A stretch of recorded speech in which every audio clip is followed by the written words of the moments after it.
Bom dia a todos, né? É um grande prazer estar aqui participando da série de webinars do Cersusquem.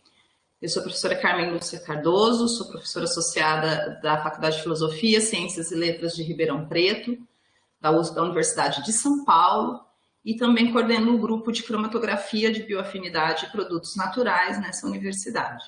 Hoje eu quero trazer para vocês um pouco do assunto que nós tratamos na nossa área de pesquisa, que é sobre triagem de ligandes enzimáticos, o uso da biocromatografia em ensaios on-flow.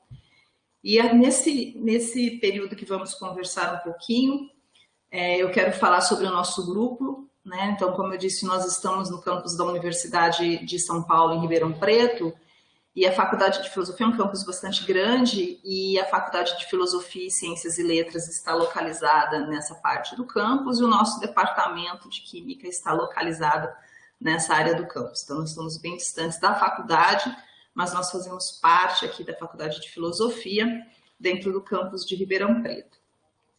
Bom, e sobre nós ainda, nós temos um grupo de trabalho que trabalha com biocromatografia e produtos naturais. Se alguém quiser saber um pouco mais sobre o nosso grupo, sobre os nossos testes, né, nós temos essa página em que são descritas as atividades que nós desenvolvemos no nosso grupo.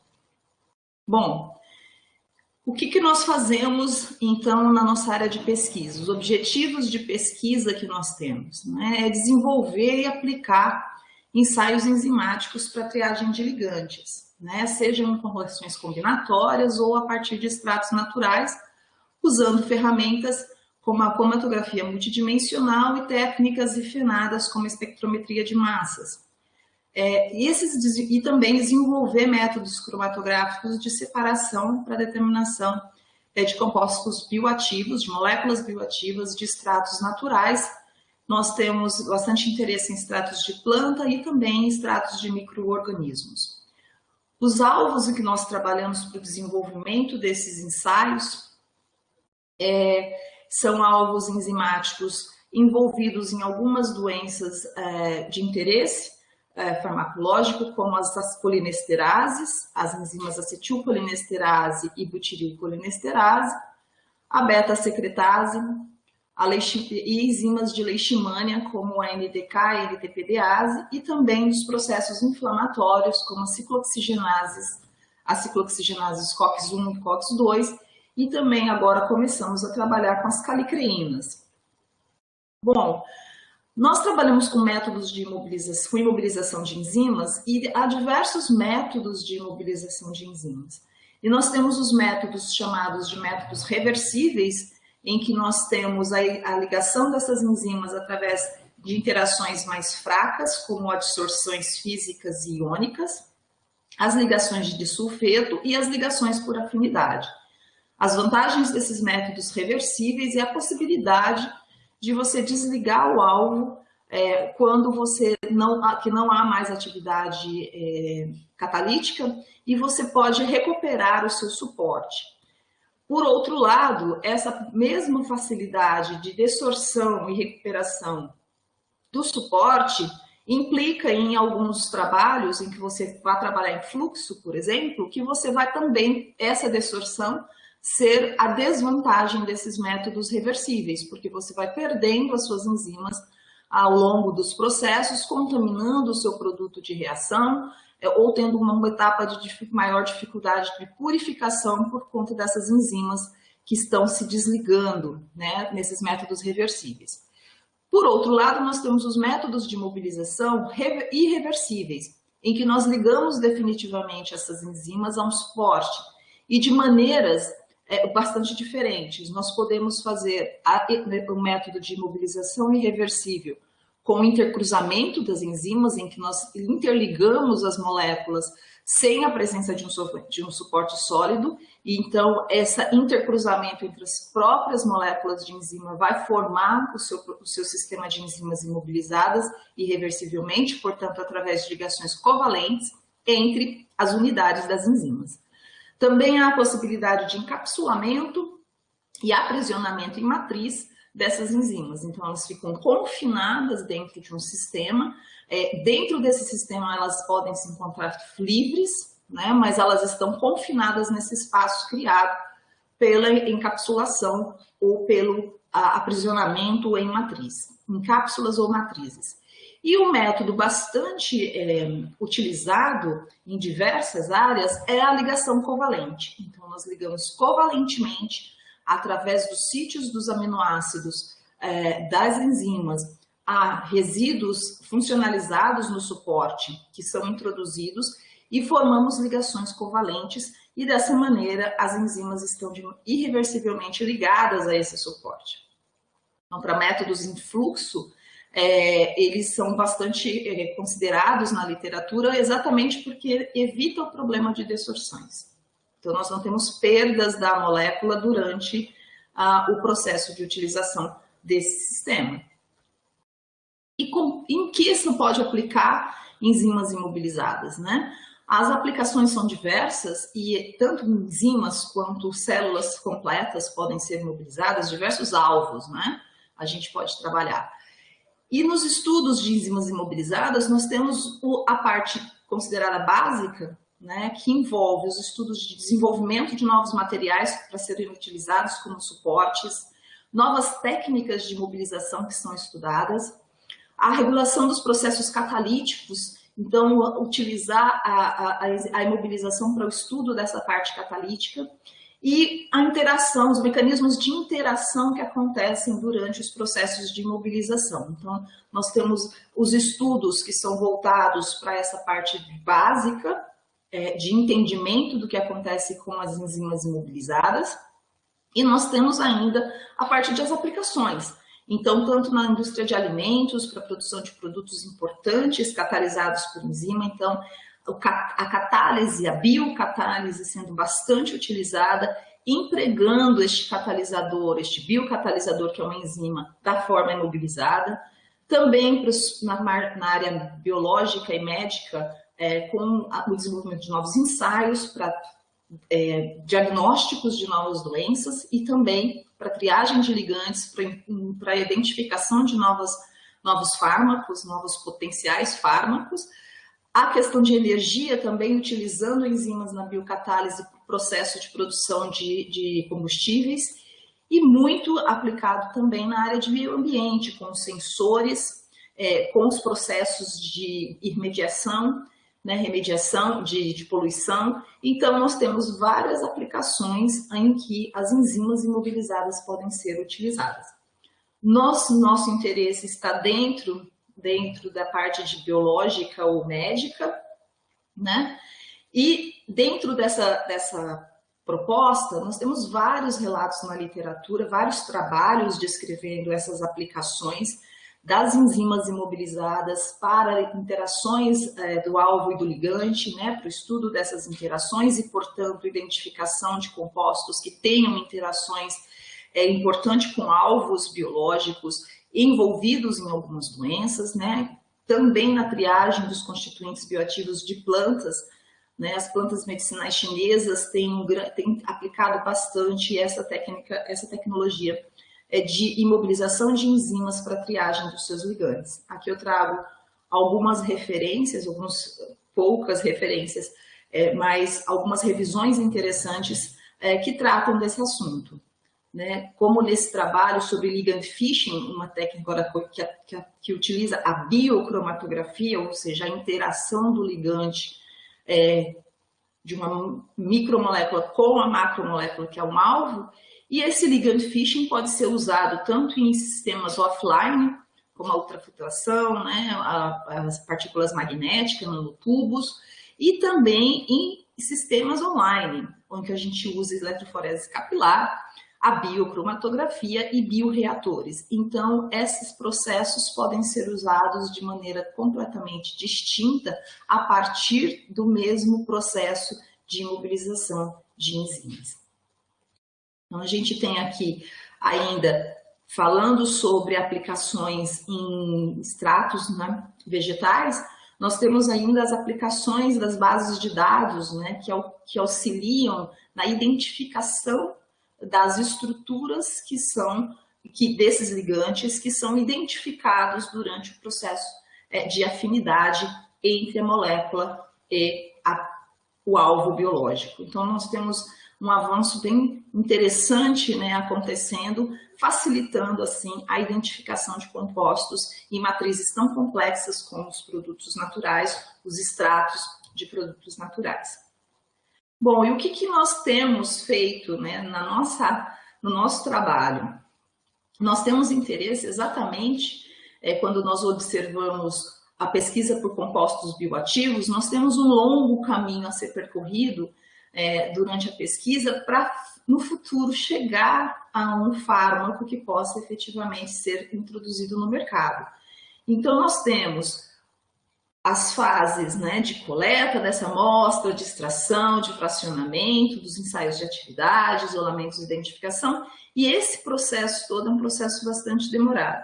E uma etapa-chave desse processo são os ensaios de atividade para a identificação da capacidade desses compostos terem alguma atividade biológica. Então, nesse processo é que nós queremos contribuir no nosso grupo de pesquisa, né, oferecendo, desenvolvendo ensaios para a detecção dessas atividades biológicas e, para isso, contribuir para que esse caminho se encurte, né, com ensaios, com uma etapa-chave mais robusta e que esse caminho entre a descoberta, a identificação de um composto até a sua aplicação real no mercado, como um fármaco, seja diminuído, né, esse tempo.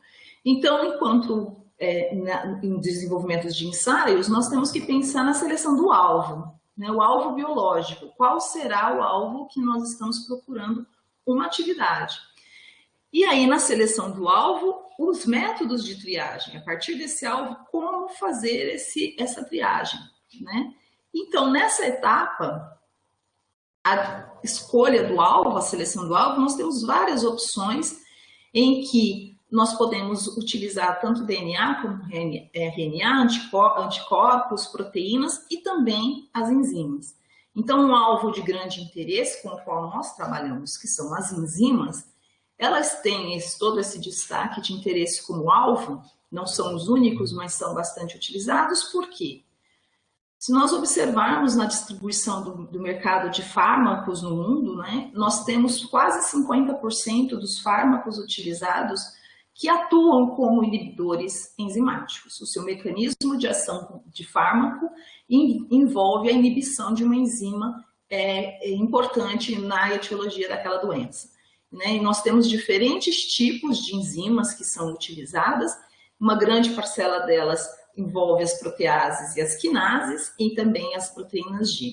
Então, nós temos um interesse porque nós já sabemos, né, na literatura, nós temos a aplicação desse alvo com bastante sucesso, como alvo biológico, as enzimas.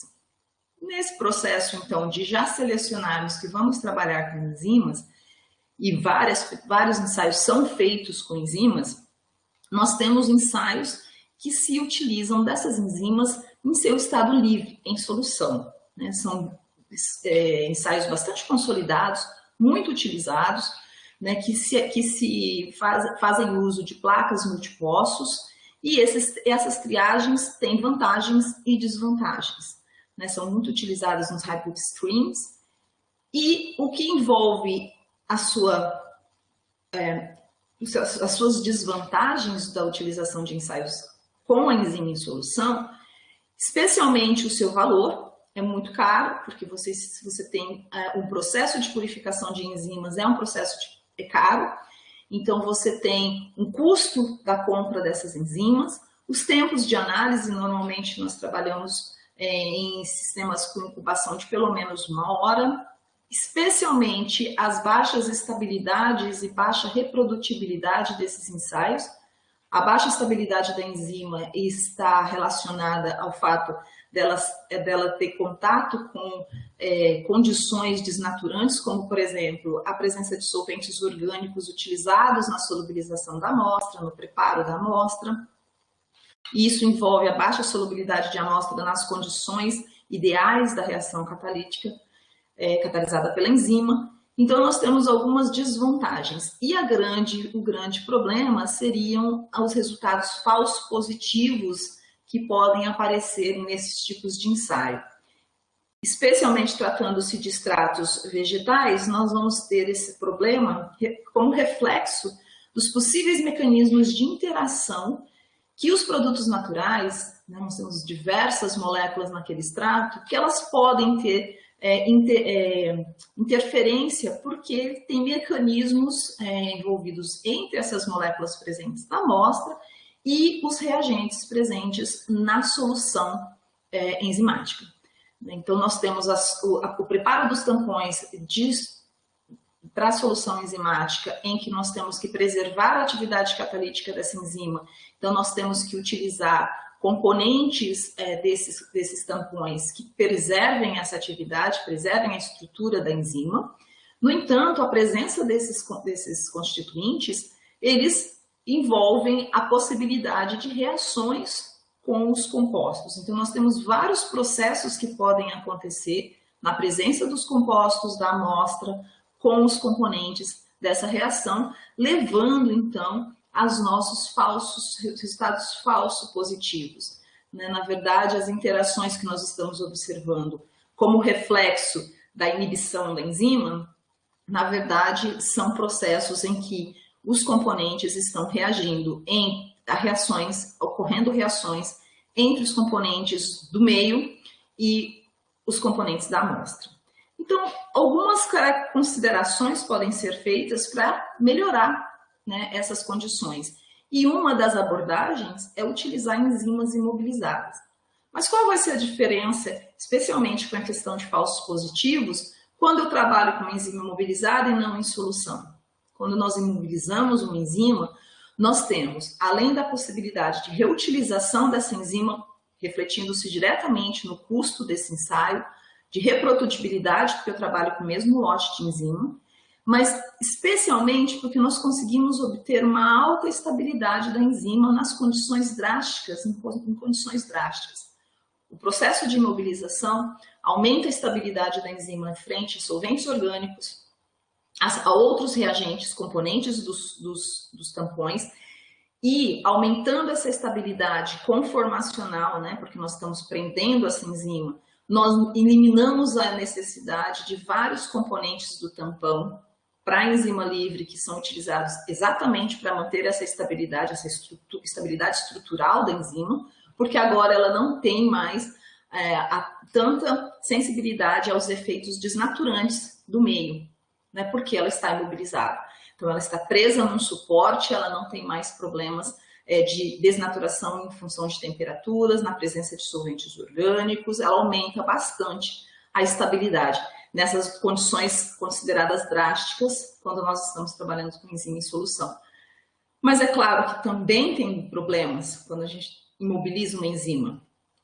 Também, nós podemos ter modificações conformacionais que melhoram o desempenho dela de estabilidade, mas podem afetar a sua atividade catalítica, podem comprometer a sua atividade catalítica.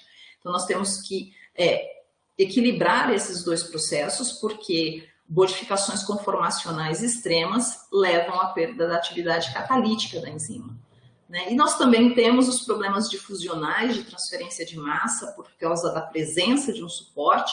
Então, nós temos vários efeitos que devem ser considerados durante o desenvolvimento do método, mas as vantagens realmente podem superar as desvantagens de imobilizar uma enzima, especialmente relacionadas a custo e estabilidade e reprodutibilidade. Bem, de novo, né, falando sobre os métodos de imobilização, já que eu quero imobilizar, eu tenho uma gama de opções de imobilizações, de métodos de imobilizações. No nosso grupo, nós trabalhamos essencialmente com ligações covalentes. Por quê? Porque nós trabalhamos em fluxo, né? Então, nós não queremos ter problemas de desorção, então nós não trabalhamos com métodos reversíveis e trabalhamos essencialmente com métodos irreversíveis e especialmente com as ligações covalentes. Para utilizar os processos de cromatografia, né, que nós falamos que vamos utilizar biocromatografia, quando a gente olha os processos de ação de fármacos, como absorção, distribuição, excreção, ativação do receptor, todos esses processos envolvem os mesmos mecanismos básicos que nós temos em cromatografia líquida, envolvendo interações hidrofóbicas, interações eletrostáticas, ligações de hidrogênio. Todos esses mecanismos, então, se interconvertem nesses dois processos. Por isso, nós podemos determinar o comportamento de compostos, tanto no ambiente biológico quanto no ambiente cromatográfico, porque nós vamos avaliar através das mesmas interações. Dessa maneira, nós conseguimos avaliar essas interações e utilizar nos estudos de afinidade e na elucidação do mecanismo de ação de um fármaco. Então, são as mesmas interações, só que agora nós vamos utilizar essas interações a partir de processos cromatográficos, mas nós vamos estudar a afinidade, nós vamos elucidar o mecanismo de ação desse fármaco. Então, quando nós falamos de condições de análise, né, utilizar a cromatografia, nós temos duas possibilidades de análise, de condições de análise. Eu posso estar interessado e estudar através da afinidade, né, através do preparo da minha coluna de bioafinidade, porque a minha biomolécula está inserida nessa coluna. Eu posso fazer estudos de afinidade, né, que são baseados nas retenções e separações dos compostos. As interações envolvidas entre o composto e a biomolécula vão se refletir na sua retenção em maior ou menor proporção ligada a essa biomolécula.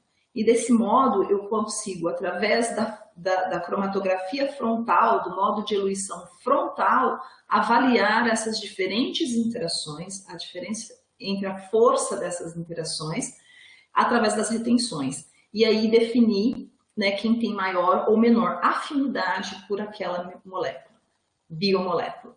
Então eu consigo analisar e categorizar os meus ligantes através de estudos de afinidade. Mas eu também posso observar a modulação da atividade catalítica promovida por esse composto através da diminuição da atividade catalítica e, portanto, eu monitoro a formação do produto catalisado por essa enzima. Então, nesse caso, eu vou usar como modo de eluição o modo de eluição zonal e eu vou observar as diferenças observadas na produção. Eu posso monitorar, né, a modulação dessa atividade catalítica, observando a diminuição da formação do produto da reação enzimática na presença desse composto. E para a triagem de ligantes, os métodos de as enzimas imobilizadas trazem várias vantagens, né? Eu posso ter sistemas, vou mostrar para vocês, online ou offline, então eu posso ter sistemas bastante complexos de instrumentação, mas eu também posso trabalhar com sistemas muito mais simples, em etapas distintas, então em sistemas offline. Eu posso avaliar tanto compostos sintéticos ou bibliotecas de compostos naturais e de extratos naturais. Posso utilizar cromatografias zonais de modo de eluição zonal ou frontal, que amplia as possibilidades do estudo dessas interações e o entendimento dos mecanismos de ação desses fármacos. Eu posso trabalhar totalmente automatizados. As amostras, eu posso ter a reutilização dessas enzimas, e isso diminui muito o custo desses ensaios. São ensaios robustos, reprodutíveis, então nós temos realmente grandes vantagens para se trabalhar nesses processos utilizando enzimas imobilizadas. Falando então especificamente dos modos on-flow, que são os modos que nós temos trabalhado há mais tempo, os modelos que nós podemos aplicar na biocromatografia, eu posso ter o meu IMER, e meu IMER chama-se Immobilizing Enzyme Reactors. Então, após a imobilização da minha enzima, eu produzo um reator, né, ou uma coluna de bioafinidade, e eu posso introduzir este bioreator, esta minha coluna, em configurações diferentes dos sistemas on-flow. Eu posso utilizar esse bioreator diretamente ligado ao detector, como a própria coluna. Eu posso utilizá-lo como uma pré-coluna em sistemas bidimensionais, em que eu tenho a reação numa primeira dimensão, transferência dos produtos dessa reação para uma coluna analítica, e aí nessa coluna analítica eu vou avaliar a produção e a interferência de um ligante na modulação da atividade catalítica. E eu também posso utilizar esses ímers como pós-coluna analítica. Então, primeiro eu faço a separação dos meus compostos, moléculas, extratos bastante complexos, e eu transfiro partes desse extrato individualmente e é analisado partes desse extrato em relação à atividade inibitória desse ligante. Diferentes detectores podem ser utilizados dependendo do produto que se forma nessa reação. Então, eu posso trabalhar com fluorescência, com ultravioleta, com espectrometria de massas, e para detectar e para monitorar, então, todo o meu estudo durante a triagem de um ligante. Então, falando do primeiro modelo, os ensaios onde nós utilizamos o reator enzimático, que é preparado na coluna, diretamente ligado a um detector. Então, todo o produto da reação formado por esse reator vai ser analisado diretamente por um detector, que pode ser fluorescente, UV ou massas. As vantagens da utilização dessa configuração, né? A gente tem uma configuração em que eu tenho um ensaio rápido e automatizado, ele é reprodutível, ele tem análises seletivas, porque eu posso mudar os substratos, eu posso mudar meu bioreator, e claro, eu posso reutilizar minha enzima muitas vezes. Falando então nessa proposta de utilização dos bioreatores diretamente ligados a uma coluna, a um detector, nós selecionamos alguns alvos de estudo, né? Como eu mostrei no início, nós temos interesse em alvos relacionados a algumas doenças, nesse caso as colinesterases e a beta-cetritase, são enzimas envolvidas em doenças colinérgicas, as colinesterases, e relacionado também a beta-secretase, a doença de Alzheimer, entre outras doenças neurodegenerativas.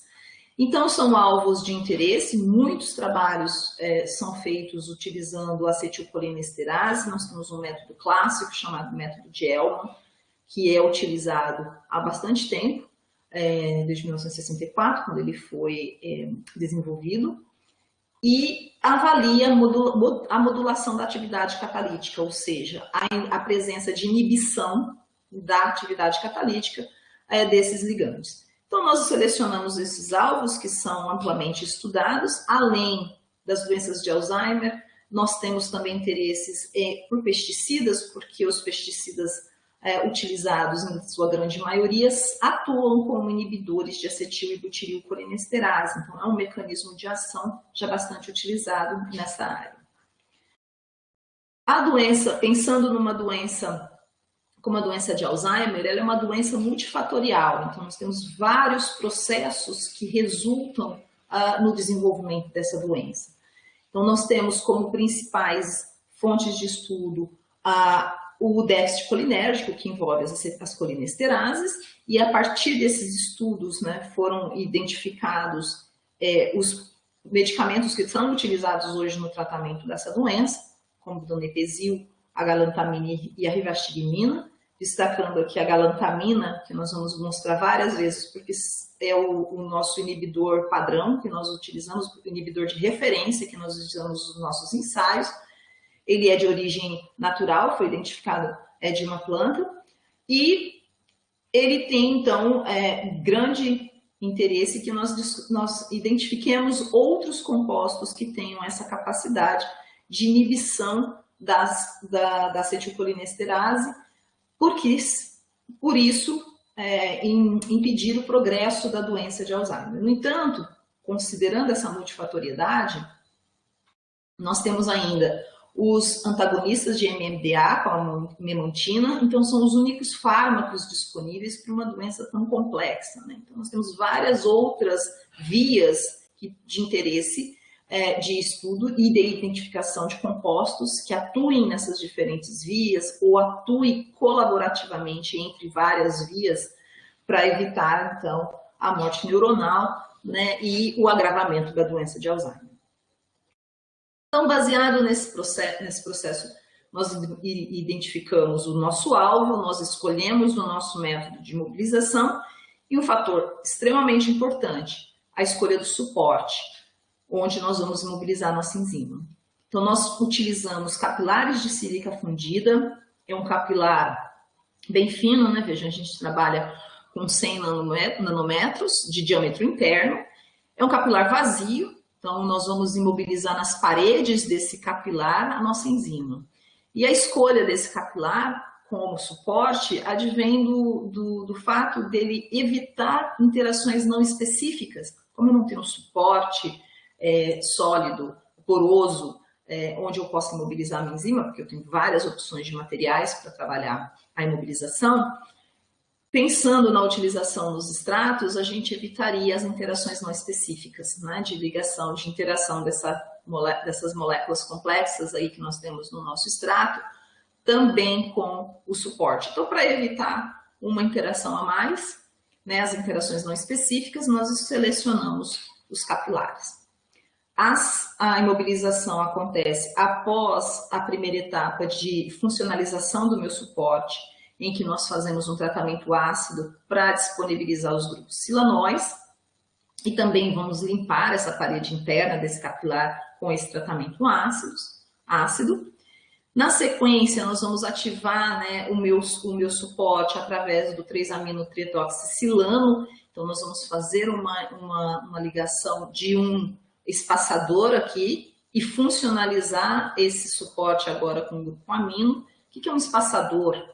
Né? Na verdade, a gente precisa ter uma distância para a molécula se ligar em relação à superfície do suporte, para que ela não fique colada aqui na superfície do suporte, aumentando ainda mais os problemas conformacionais e os problemas de difusão, que são desvantagens dos processos de mobilização. Então, na sequência, nós vamos agora usar o reagente biofuncional glutaraldeído, ele é amplamente utilizado por seu custo, por facilidade e reatividade, e nós vamos então ligar e fazer, nós chamamos o agente glutaraldeído de agente espaçador, mas na verdade todo o espaçador envolve também a primeira parte do APTS mais o glutaraldeído. Finalizando agora, nós temos um suporte funcionalizado com o grupo aldeído e agora nós vamos imobilizar covalentemente a enzima nesse suporte funcionalizado. Então, nós temos agora uma reação envolvendo o meu grupo funcional do suporte e o resíduo de um aminoácido, e os aminoácidos, normalmente nessas reações, são os resíduos de lisina, né, da parte externa da minha proteína, que vão se ligar de maneira covalente a esse suporte, de maneira multipontual, então vários resíduos de lisina, que são resíduos mais abundantes encontrados na parte externa de várias proteínas, de várias enzimas, nós vamos ter então multipontuais randômicas, ou seja, as reações não são controladas, né? A diferença, a gente consegue controlar o número de ligações pelo tempo de reações de incubação para a imobilização, mas nós queremos uma enzima fortemente ligada por ligações covalentes e que se mantenha estável durante as condições drásticas que eu queira usar e precise utilizar na minha triagem. Bom, então vamos ver os nossos resultados, né? O que a gente tem obtido de resultados trabalhando dessa maneira. O nosso primeiro trabalho aqui, que eu tenho um carinho muito especial por ele, por ter sido realmente o nosso primeiro trabalho, nós trabalhávamos com detecção por UV. Nesse caso, nós tínhamos que usar um agente colorimétrico para conseguir ver, né, a modulação dessa atividade. E nesse trabalho, na ausência de inibição, o que nós observamos? Tanto a atividade inicial da enzima, quanto a atividade na presença deste composto, não havia qualquer alteração na formação do produto. Quando da presença de um inibidor, nós observamos claramente que eu tenho uma diminuição da formação do produto. Dessa maneira eu consigo quantificar essa inibição. Com o mesmo processo nós podemos fazer os estudos de IC50, de constantes de inibição e do mecanismo de ação deste inibidor, que agora eu tenho interesse em estudar mais profundamente e caracterizar esse ligante. Então, nós fizemos esse trabalho aqui com o pessoal, com o Laboratório de Síntese de Produtos Naturais de São Carlos, né? A professora Arlene tinha essa coleção de cumarinas e nós fizemos vários trabalhos, vejam a nossa galantamina como material de suporte, de padrão, e nós identificamos nessas cumarinas 2 compostos bastante interessantes que apresentaram constantes de inibição de ordem menor do que aquela observada para o padrão. Desculpem, aqui ainda é micro, tá? Micromolar. Então, nós tivemos um bom resultado, né, nessa triagem, observando compostos com constante de inibição muito parecida e até menor do que aquela observada para o nosso ligante de referência. Nessa mesma proposta, nós fizemos a utilização dos capilares para a seletividade dos ligantes, né?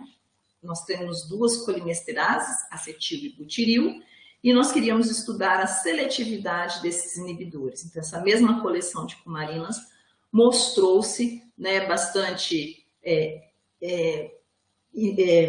inibidora para acetilcolinesterase, mas nós observamos 2 delas que também tinham uma atividade mais expressiva para butiril colinesterase, uma delas com uma atividade mais pronunciada ainda para butiril e menor atividade para acetil.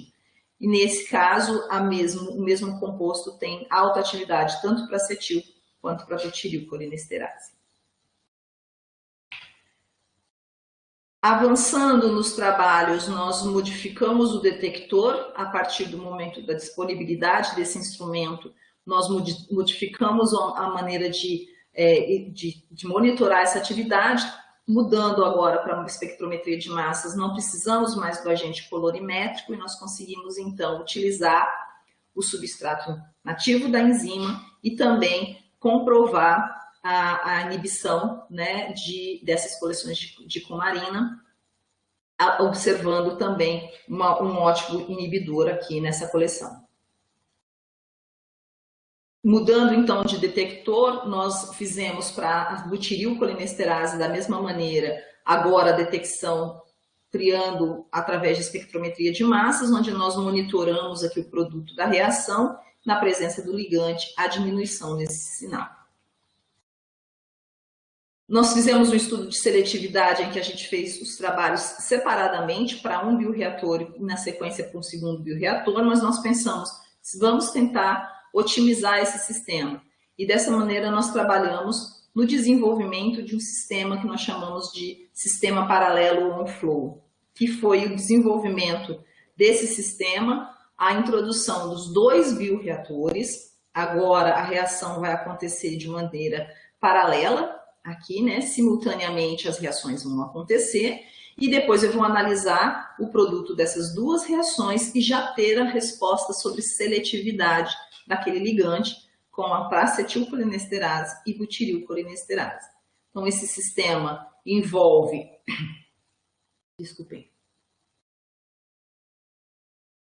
a utilização de 2 válvulas de desvio. Então, nesse sistema, o que nós fazemos é injetar a amostra. Essa amostra vai ser dividida por um divisor de fluxo e vai passar pelos 2 capilares ao mesmo tempo. As reações vão acontecer. Vão ser transferidos os produtos das reações para os loops de cada uma dessas válvulas e depois do sistema nós vamos virar as válvulas e transferir, uma segunda bomba vai transferir o produto da reação armazenado no loop 1 para análise no espectrômetro de massas. Na sequência, essa válvula vai novamente virar, né, e vai transferir agora o produto da reação do segundo loop para a análise pelo espectrômetro de massa. Essa análise toda, nós conseguimos avaliar a inibição seletivamente, né, entre 2 enzimas, num tempo de 5 minutos. Então, dessa maneira, e também utilizando essa mesma abordagem, nós conseguimos fazer todos os estudos de caracterização, tanto das duas enzimas, avaliando o KM aparente, quanto o dos ligantes e seus IC50, seus KIs, suas constantes de inibição e seus mecanismos de reação. Então, nós temos aqui uma maneira, né, de seletivamente já analisar duas enzimas ao mesmo tempo. Uma grande otimização, a gente faz uma única injeção, preparo de amostras menor, porque a gente prepara a amostra uma única vez, né, e a gente consegue obter resultados em 5 minutos em relação a duas enzimas. A vida real aqui de como é que esse sistema, nós chamamos ele um pouquinho de Frankenstein, né, porque a gente tem essa montagem toda. Essas duas fitas azuis aqui nessa foto aumentada, esses são os capilares, essas são as nossas colunas, os nossos bioreatores, né, que nossas enzimas estão imobilizadas, aqui o nosso espectrômetro de massa e as válvulas que nós utilizamos para armazenamento e posterior transferência do produto da reação. Então, com essas abordagens, nós tivemos feito vários trabalhos com essas abordagens, desde a detecção de UV até a utilização dos sistemas paralelos. Do sistema paralelo, nós temos trabalhado com identificação de inibição, né? Então, estamos trabalhando com eluição zonal, nós estamos trabalhando com modulação da atividade catalítica, nós identificando inibidores para essas enzimas. Claro que nós podemos ter uma grande surpresa e termos ativadores da enzima. Em alguns casos é bastante interessante e a necessidade, naquele caso, é de ativadores dessa enzima e não inibidores. Mas vários trabalhos em colaboração têm sido feitos, né, com os grupos parceiros, utilizando esses ensaios. Na sequência ainda, nós fizemos a BACE, né, a beta-secretase, o nosso também alvo de interesse envolvido com a doença de Alzheimer, com a mesma proposta de mobilização no capilar e ligação direta do detector. Nesse caso, nós observamos aqui a atividade catalítica dessa enzima, a clivagem do seu substrato. O seu substrato tem essa parte aqui de um peptídeo, então nós conseguimos identificar os dois produtos formados a partir desta clivagem e monitoramos o íon, qualquer um dos dois íons podem ser monitorados. Nesse trabalho, nós estávamos pensando na multifatoriedade dessa doença, da necessidade de não mais de um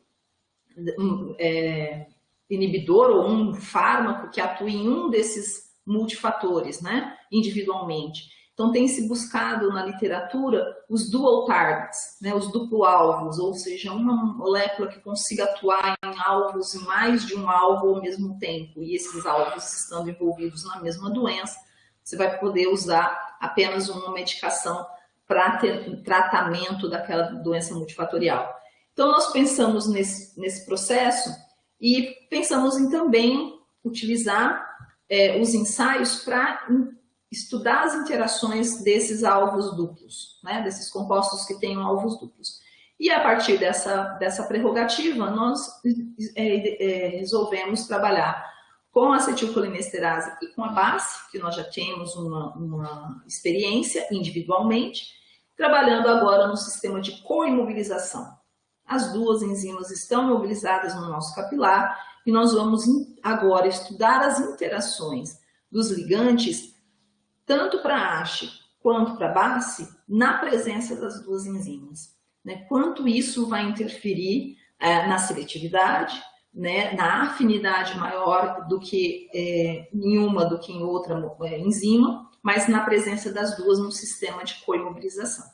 Esse nosso trabalho acabou de ser aceito, né? E nós vamos agora, então, aplicá-lo mais efetivamente, porque nós temos um sistema de enzimas coimobilizadas. Avançando nessas propostas, nós vamos trabalhar com essas enzimas coimobilizadas nos sistemas de ligand fishing, né, de afinidade. Aqui nós estamos avaliando a atividade, então a presença do inibidor, mas nós vamos usar o mesmo sistema em partículas magnéticas e em cefarose para, mudando o suporte desse modo, e trabalhar também com a afinidade, mas nos sistemas coimobilizados. E, finalmente, né, vamos falar dos próximos ensaios, das nossas outras possibilidades de configuração. Então, quando eu trabalho com o Wimmer como pré-coluna e pós-coluna. Nesses trabalhos como pré-coluna, nós utilizamos as enzimas de Leishmania major e também a humana, nucleosídeo de fosfato quinase, e também as nucleosídeos de trifosfato de fosforilases 2 e 1, de Leishmania infantum e de Trypanosoma cruzi. Nesses trabalhos, as imobilizações usaram o mesmo protocolo de preparação desse enzyme capillary, immobilizing capillary enzyme reactor, né? Então, agora o nosso capilar aqui com a enzima imobilizada.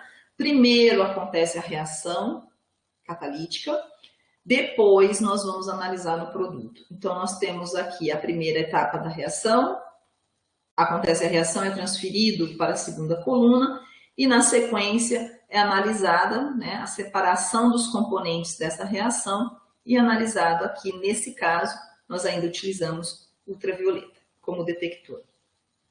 Então, no nosso sistema, nós utilizamos essas enzimas, elas têm 2 substratos e, portanto, formarão 2 produtos, então a separação é bastante importante desses produtos da reação para que a gente consiga quantificar a atividade na presença de um ligante. Então, nesses trabalhos, na época, a doutoranda Juliana, hoje já pós-doc, trabalhou com as enzimas de nucleosídeo de fosfato quinase, e nós desenvolvemos então um sistema offline em que a própria enzima ainda pode ser usada em solução, quando apenas o interesse seriam os estudos utilizando a separação que nós obtivemos nessa nossa coluna, e os sistemas online em que o mesmo método de detecção vai ser utilizado, de separação e detecção, mas agora utilizando uma enzima imobilizada. Então, nós fizemos as comparações entre esses 2 ensaios e a sua reprodutibilidade no sistema de separação,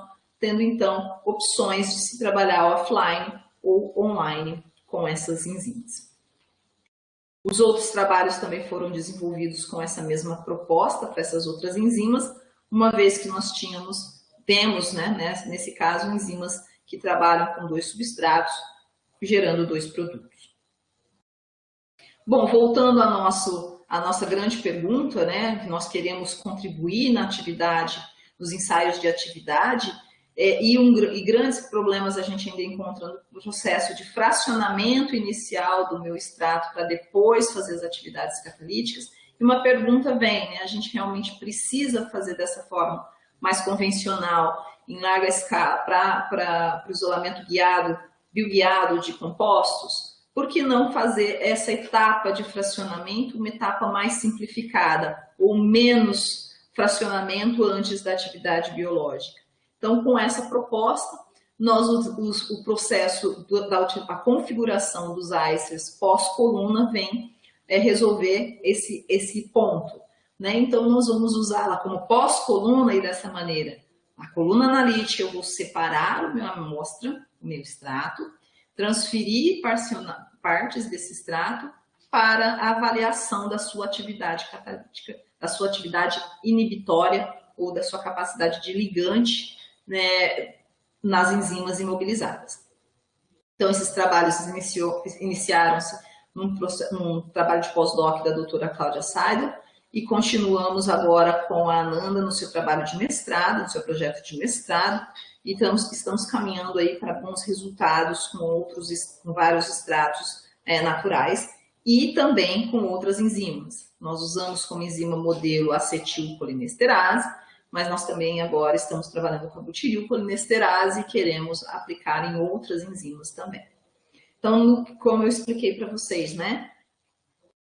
Essencialmente, nós vamos fracionar diretamente no sistema online o meu extrato, transferir para a enzima, e essa enzima vai, através das reações, da reação catalítica, nós vamos poder monitorar a presença no controle, a minha atividade, né, da enzima, sem nenhuma interferência, e na presença de um inibidor eu vou observar quando eu vou ter a diminuição da atividade catalítica. Mesmo processo, Só que agora eu tenho que considerar que várias frações vão ser transferidas para esse bioreator.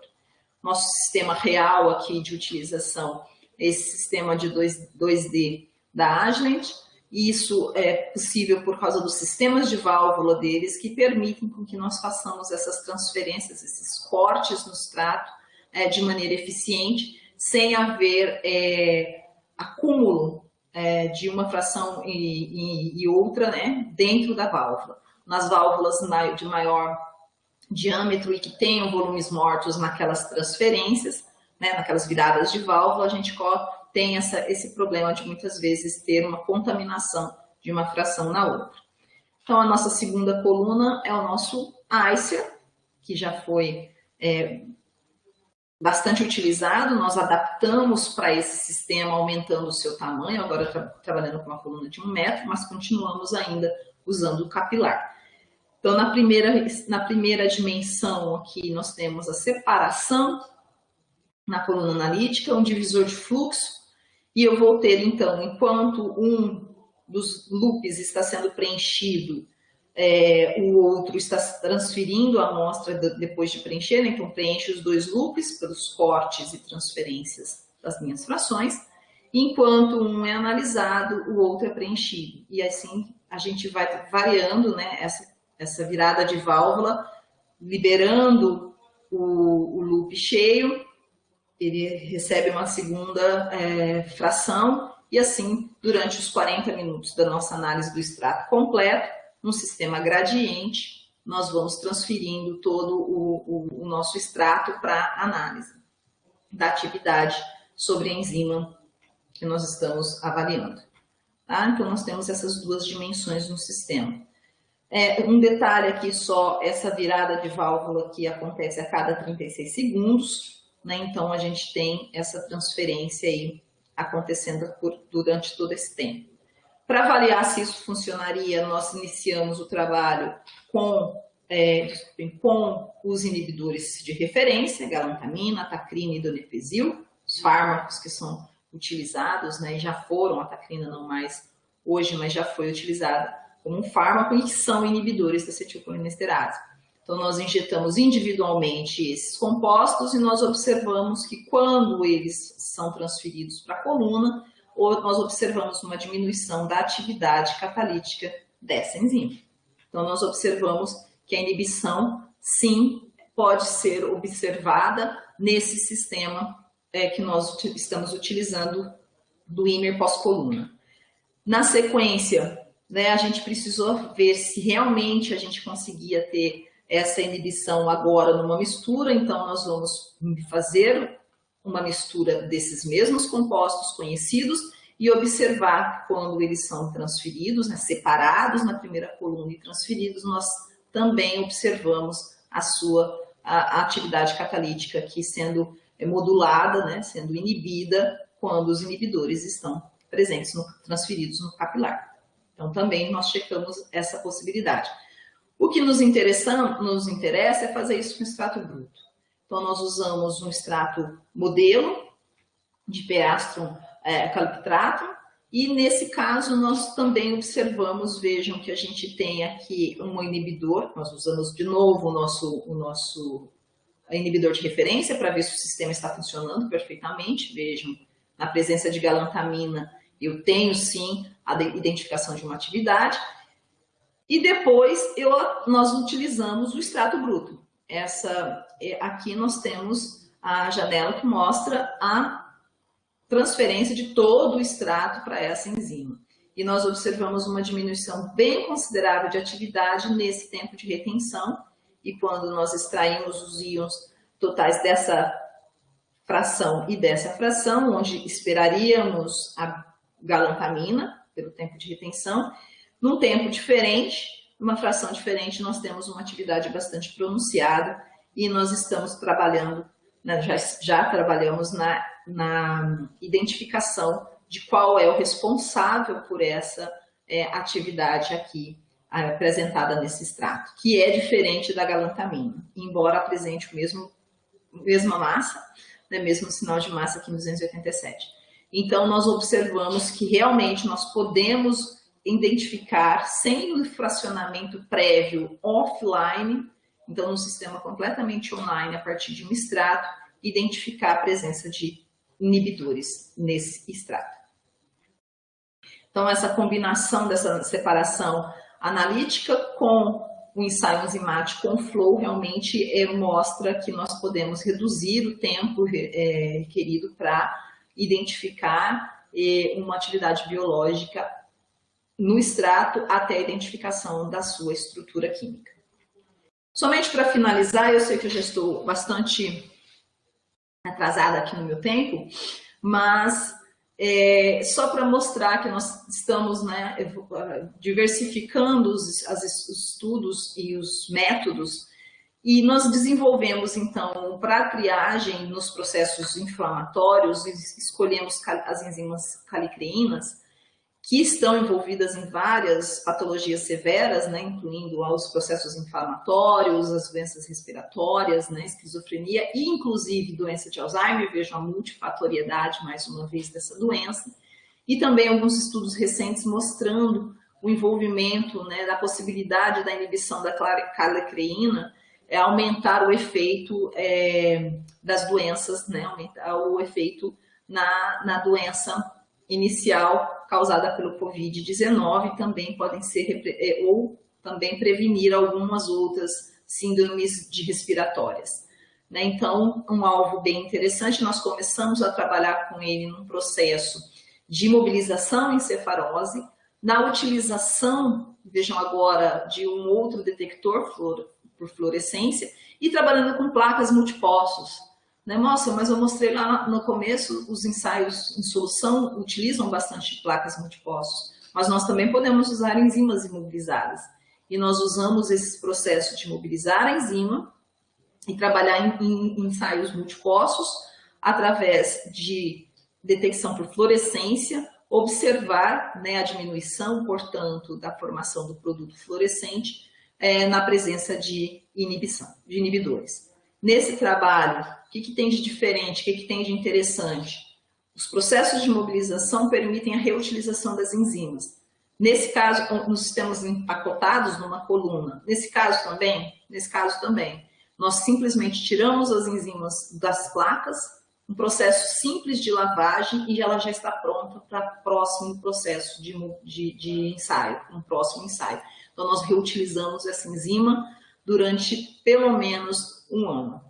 Né, o mesmo lote de enzima imobilizado em vários trabalhos, em vários ensaios e estudos, utilizando o mesmo lote bastante estável, reprodutível, e nós conseguimos identificar como inibidor a surfactina, um composto produzido por micro-organismos, e também o nosso interesse nos extratos. Nós fizemos triagem de extratos vegetais e observamos na Solano, na Streptodendro e também na Psicota cartaginensis, uma alta atividade inibitória, e agora os processos de identificação desses responsáveis por essa inibição estão em andamento. Esse trabalho também nós recentemente publicamos sobre esse método de mobilização.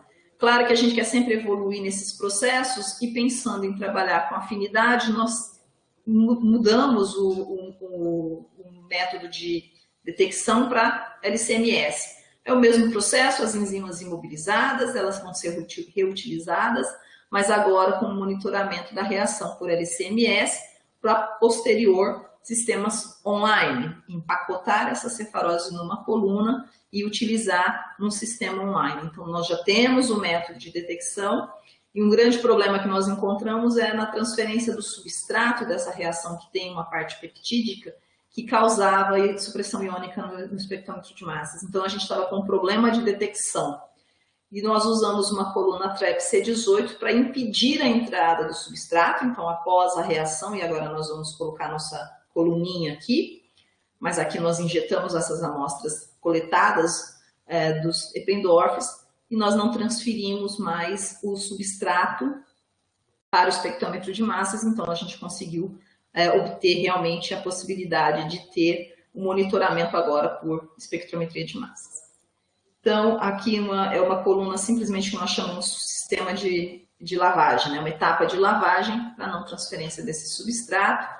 De novo, a gente consegue reutilizar a enzima muito rápido, fazer esse ensaio, e falsos positivos estão sendo evitados também. Os próximos trabalhos estão aí em andamento, várias ideias, vários alvos e vários projetos aí, em turbilhamento aqui na nossa cabeça. Eu queria apenas fazer aqui uma ressalva da aplicação desses sistemas de enzima imobilizada. A FIM é uma startup que começou a partir do doutorado da Adriana Ferreira Lopes Vilela, né, que com auxílio da FAPESP, na primeira fase de um PIP, ela está desenvolvendo, então, essa empresa para utilizar, né, no desenvolvimento e inovação de tecnologias de ensaio por bioafinidade, visando otimizar a avaliação biológica de compostos. Então, ela tem trabalhado com outros alvos nas propostas de fabricação dessas enzimas essas colunas de acetilcolinesterase, para que as pessoas consigam utilizar também em seus laboratórios ou suas empresas para fazer essas triagens de ligante.